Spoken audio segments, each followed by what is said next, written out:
Hi everyone, and welcome to our new channel. I'm so glad you're here.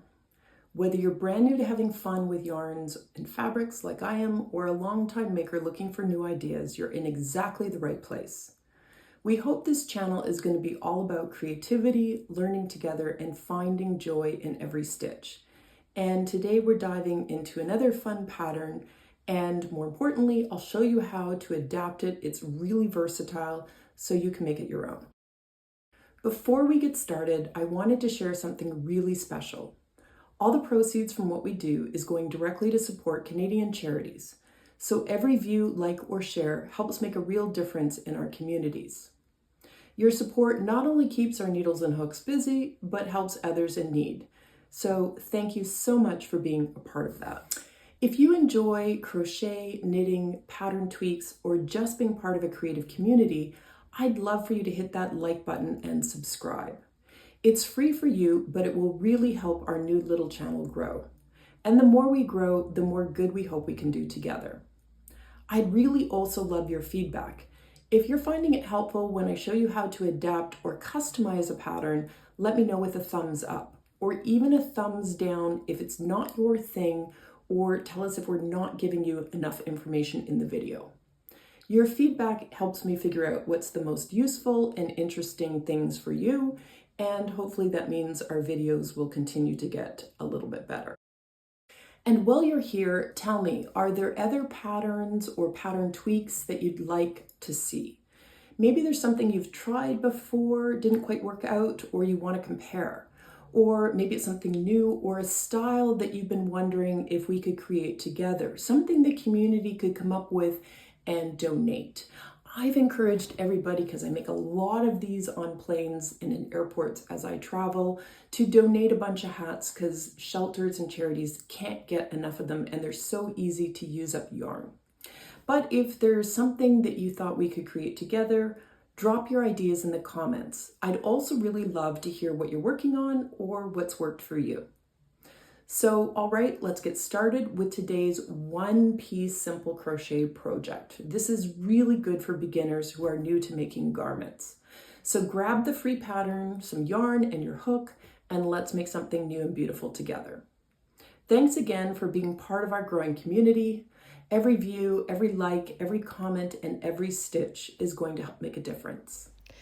So today we're taking our first video, which showed you a crop top with a V-neck, and we're really just going to give it a quick twist. And that is going to make our version for today. So today we are looking at a horizontal stripe. We've created a boat neck, just simply doing that twist, which is going to give us an elegant t-shirt, and we're just going to make it a little longer. So I'm going to start off with, again, a 5.5 hook and the Brand.re navy yarn, which is a 3 that we did in our first video as well. Now, if you're changing to a different 3 yarn, again, not all 3s are the same size. So I found when I was wearing as a medium, didn't have a see-through when I double crocheted. It was nice with something underneath or not. But if you have a much larger bust, you might want to look at a different, smaller needle size. And again, the pattern's free, but as we start off today, we're creating a longer shirt. So you can simply take a measuring tape, throw it over your shoulder, and get it, sort of feel for how long would you like this t-shirt version to be, much longer than the crop top.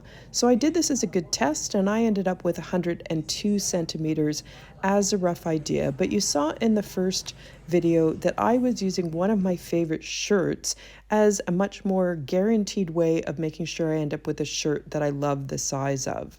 And I used a woven t-shirt because I was creating a panel on the third video where you're not going to have a lot of stretch, and I wanted to make sure it fit properly. But today we're doing the longer rib knit, and so any knit t-shirt would also be perfect, just to help you guess at what length you're really liking. So in the first video, we folded our pattern from left to right, which is what gave us the V-neck. And today we're just giving that twist. So instead of folding left to right, which means I've got fewer rows that I was actually crocheting, this time we're actually folding from the top down to keep the boat neck going in that version. So I'm actually going to be chaining the width, and doing many more rows as I fold in order to give me the length. So again, I've got here all the measures, but we're basically taking the width from our first pattern and switching it now to be the length of our chain. So again, this is based on my gauge, and you might need to do some minor tweaks. So again, for medium that I'm going to demo for the boat neck, we're going to chain 78 for the width, and that is going to, because I'm going to double chain into the third stitch as we begin stitching our first row, 75 stitches across as we double crochet, and double crocheting into the chain will stretch the chain out a bit. So we'll just be able to double check to make sure, again, do we have the width that we desire? So for a medium on the first shirt as well, it was 20 inches or 50 centimeters.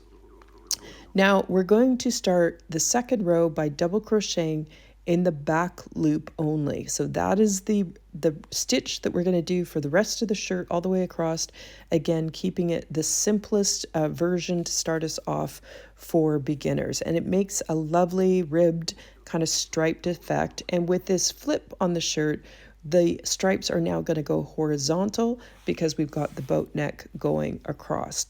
So again, we'll go into some advanced options as we look in the third video at all the other things we can do with this pattern as we look at how versatile it is. But we're going to double crochet, again, back loop only, getting that nice sort of ribbed effect as we continue to stitch. And you're just going to continue across, so again, medium 75 stitches, all the way across, back and forth, until you get to the middle of your pattern. And so for medium, we want to add our neckline opening for the boat neck at row 53 because we're going 106 rows across. So I'm going to measure again and do 20 stitches, again giving me a nice shoulder. Then I'm going to chain 55 stitches to give me a 12-inch eventually. So we'll start with maybe 15 inches of an opening, and then we'll shorten it as we add trim to sort of closer to 12. So we want to again check here as we chain the stitches, join them back, and then complete again the row with 20 for medium double crochet back loop only as we finish off. And then as we added the opening for the boat neck, we're just going to continue all the way across with double crochet back loops only until we get to the end of our last row, and then we will join up the sides from the bottom up to the armhole in order to create the opening for our arms. So very easy. And I think the rib stitch looks great if you just leave the bottom hem as is. But again, if you do want to finish it off, I did on mine the slip stitch finish just to match the boat line neck. And this was the alternative stitch that I've provided in the pattern, but you could do a simple slip stitch is also lovely as well. So just an option, and you can finish the neckline as we did in the first one and the armholes again in your preference. Now, if you did want to add a rib, you can do what we do in the third version, which is basically adding 3 single crochet stitches in every set of 2 double crochet rows as you go across, and that's giving us an anchor. And then you can go and add a rib stitch as a possible sort of bottom to your sweater as well.